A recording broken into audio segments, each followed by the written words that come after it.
Good morning बच्चों। आज हम क्लास 8 में लेसन 7 लेसन का नाम है शब्द रचना।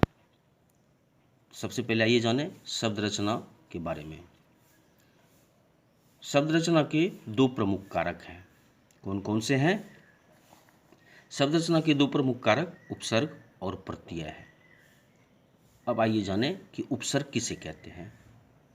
उपसर्ग को पूर्व प्रत्यय भी कहते हैं। उपसर्ग शब्द का अर्थ होता है शब्द के पहले अर्थात मूल शब्द के पहले लगने वाले शब्द को उपसर्ग कहा जाता है। उदाहरण के तौर पर अपमान, अपराध, इन दोनों शब्दों का मूल शब्द मान और राध है, लेकिन दोनों शब्दों के पहले उपसर्ग जोड़ने से अप जोड़ मान, अप जोड़ राध यानी अपमान और अपराध बन गया। आइए अब चलते हैं प्रत्यय किसे कहते हैं उसे जानें। प्रत्यय शब्द का अर्थ होता है जो शब्द धातु शब्द के अंत में लगकर नए शब्द का निर्माण करने वाले शब्दांश को प्रत्यय कहा जाता है।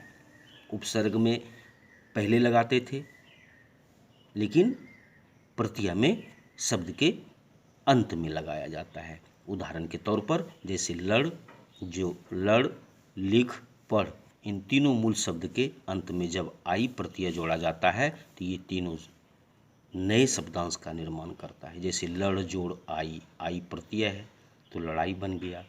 पढ़ जोड़ आई, पढ़ाई हो गया। लिख जोड़ आई, लिखाई हो गया। अब आगे जाने कि प्रत्यय कितने प्रकार के होते हैं।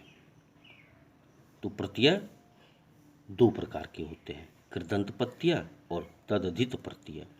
आइए जानें कृदंत प्रत्यय किसे कहते हैं।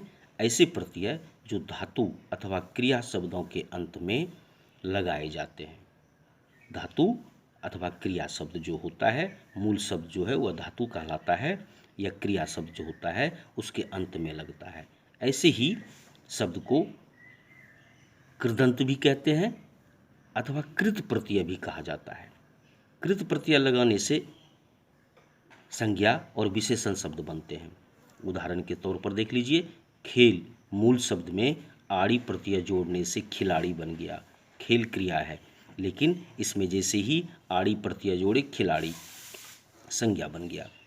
जो संज्ञा शब्द है उसी तरह नी अय्या प्रत्यय से भी संज्ञा शब्द बनते हैं तथा उसी तरह आओ प्रत्यय जोड़ने से विशेषण बन जाते हैं। जैसे फैल जोड़ आओ, फैलाओ, चुन जोड़ आओ, चुनाव आदि। आइए अब जाने तदधित प्रत्यय के विषय में कि तदधित प्रत्यय किसे कहते हैं। जो प्रत्यय धातु के अतिरिक्त अन्य शब्दों के अंत में जुड़कर नए शब्द बनाते हैं। धातु के अतिरिक्त अन्य शब्दों के अंत में जुड़कर, धातु भी हो सकता है या दूसरा शब्द भी हो सकता है, उसमें जब जोड़ा जाता है नए शब्द तो नए शब्द बनते हैं। कौन से? उसे ही तद्धित प्रत्यय करते हैं। उदाहरण स्वरूप देख लीजिए, लोहा है, शब्द में अगर आर प्रत्यय जोड़ दिए तो क्या बन गया? लुहार बन गया। धन में अगर ई प्रत्यय जोड़ दिए तो ये क्या बन गया? धनी बन गया, जो कि संज्ञा है। उसी तरह विशेषण बनाने के लिए बुरा जोड़ ई प्रत्यय जोड़ने से बुराई बन गया, जो कि विशेषण है।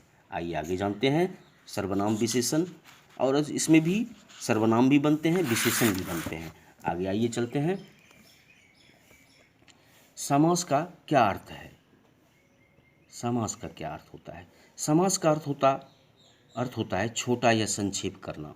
समास में दो शब्दों के बीच विभक्ति का लोप करके दोनों शब्दों को मिला दिया जाता है, उसे समास कहते हैं। उदाहरण में आइए समझ लें, राजा का पुत्र, राजपुत्र, इसमें विभक्ति क्या है? का हटा देने से राजपुत्र बन गया। रसोई के लिए हटा दिए रसोई घर, तो रसोई घर बन गया। इसमें वही कहा जा रहा है कि विभक्ति का लोप कर देने से क्या बनता है? समास बन जाता है। आइए चलते हैं। अब इसमें विभक्ति क्या क्या है? विभक्ति में आ जाता है का, के लिए, को हटाने से बन गया, जिससे कि इसमें क्या होता है कि भाषा में चुस्ती आ जाती है, संक्षिप्त हो जाता है और प्रभावशाली भी बन जाता है। इसलिए समास में विभक्ति का लोप करने से भाषा में चुस्ती, संक्षिप्त और प्रभावशाली बन गया। आइए अब जानें कि समस्त पद क्या है। समास द्वारा बने संक्षिप्त शब्द ही समस्त पद कहे जाते हैं। उदाहरण के तौर पर माता और पिता, माता और पिता। अब इसमें और शब्द हटा दिए तो माता पिता बन गया, तो ये क्या है, समस्त पद कहला गया। आइए समास के कितने भेद हैं उसको जानें। समास के मुख्यतः 6 भेद हैं। द्वंद्व समास, बहुव्रीहि समास, अव्ययी भाव समास, तत्पुरुष समास, कर्मधारय समास, द्विगु समास। अब आइए पहले जानें द्वंद्व समास किसे कहते हैं। तो द्वंद्व समास, इस समास में दोनों शब्द समान रूप से महत्वपूर्ण होते हैं। इसमें योजक अथवा और का लोप हो जाता है। उदाहरण के तौर पर समझ लें कि दोनों शब्द क्या है। इसमें दोनों शब्द माता और पिता है। इसमें क्या कर दिए कि विभक्ति का लोप हो गया, योजक, योजक जुड़ जाएगा, विभक्ति हट जाने से योजक आएगा, जैसे माता योजक पिता। आइए बहुव्रीहि समास में जानें। इस समास में समस्त पदों में कोई भी पद मुख्य नहीं होता बल्कि अन्य अर्थ देता है। आइए उदाहरण से जानें। लंबा है उदर जिसका, समस्त पद लंबा है उदर जिसका, लेकिन इसका अर्थ क्या निकल रहा है, लंबोदर, और यह भी एक अलग अर्थ देता है। लंबोदर किसे जानते हैं, तो गणेश जी को कहते हैं। उसी तरह नीला है कंठ जिसका, इस समस्त पद में क्या है, कोई भी पद प्रमुख नहीं है, लेकिन उसका अर्थ क्या निकलता है, नीलकंठ। नीलकंठ किसको कहते हैं, तो शिव भगवान को कहते हैं। आइए अव्ययी भाव समास के बारे में जानें। इस समास के समस्त पद में पहला पद प्रधान होता है तथा समस्त पद अव्यय बन जाता है। उदाहरण के तौर पर पेट भर कर, अब ये अव्ययी बन गया, क्या बन गया, भर पेट। जन्म से लेकर तो ये अव्यय बन गया, क्या बन गया, आजन्म। आइए जानें तत्पुरुष समास के विषय में। तत्पुरुष समास, इस समास में दूसरा पद मुख्य होता है, दूसरा पद होता है।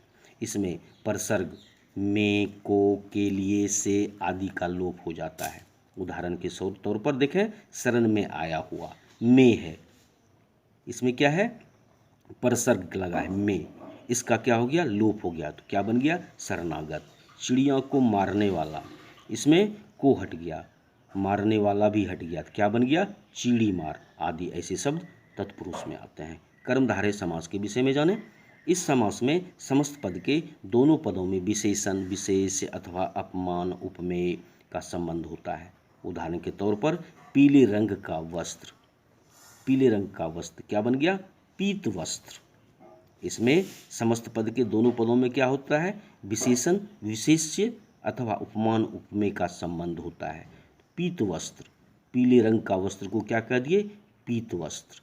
आइए आगे चलते हैं। अब है चंद्रमा के समान मुख, चंद्रमुख आदि ऐसे शब्द बनाए जाते हैं। आइए आगे चलते हैं, द्विगु समास के विषय में जानें।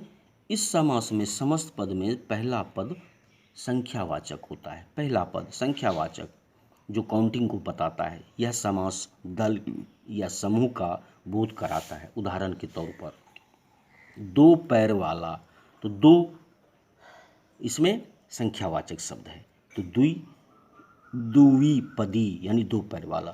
तीन भुवनों का समूह, तीन भुवनों का समूह संख्यावाचक शब्द है जो कि त्रिभुवन कहलाता है, आदि ऐसे शब्द बहुत सारे बनते हैं। आइए चलते हैं, संधि क्या है या किसे कहते हैं संधि, उसके विषय में जानें।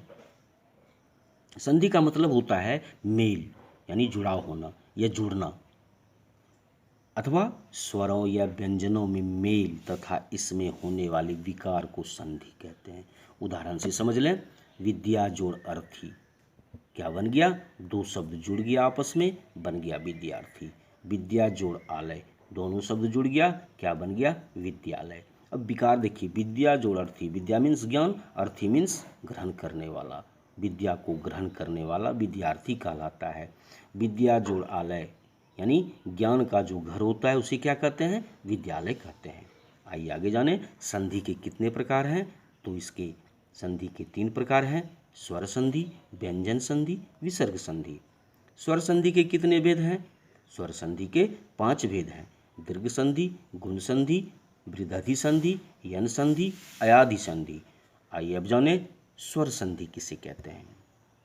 दो स्वरों के आपस में मेल करने पर, जब दो स्वर आपस में मिल जाते हैं तो वो स्वर संधि हो जाते हैं। उदाहरण के तौर पर अ स्वर है प्लस अ स्वर है, दोनों को जब प्लस किए तो क्या बन गया? आ बन गया। अब यहाँ देखिए ध म परेप धर्म जोड़ अ थ परेप अर्थ, तो क्या बन गया? इसमें आ की मात्रा आ गया धर्मार्थ। उसी तरह व्यंजन संधि में आइए, इस संधि में दो व्यंजनों का मेल होता है, तो इसमें क्या होता है? दो व्यंजन मिलकर शब्द को बनाते हैं। उदाहरण के तौर पर सत जोड़ धर्म सत धर्म, तो सत धर्म नहीं होकर तो किस में बदल गया? द में, तो सद धर्म हो गया। उत जोड़ घाटन, तो किस में कन्वर्ट हो गया? द में, तो उद्घाटन हो गया। उसी तरह ये जाने विसर्ग संधि के विषय में, विसर्ग तथा स्वर, इसमें विसर्ग भी होता है, स्वर भी होता है और व्यंजन वर्ड भी होता है, और इन सभी के मेल से जो शब्द बनते हैं उसे ही विसर्ग संधि कहते हैं। उदाहरण के तौर पर अधः, ये विसर्ग है, तो इसमें स्वर भी है, व्यंजन भी है और विसर्ग भी है, प्लस गति अधोगति। यशः जोड़ता, तो विसर्ग किस में बदल गया? ओकार में बदल गया। विसर्ग किस में बदल गया? ओकार में बदल गया। यशः जोड़दा यशोदा आदि। तो बच्चों यह लेसन समझ में आ गया होगा। धन्यवाद।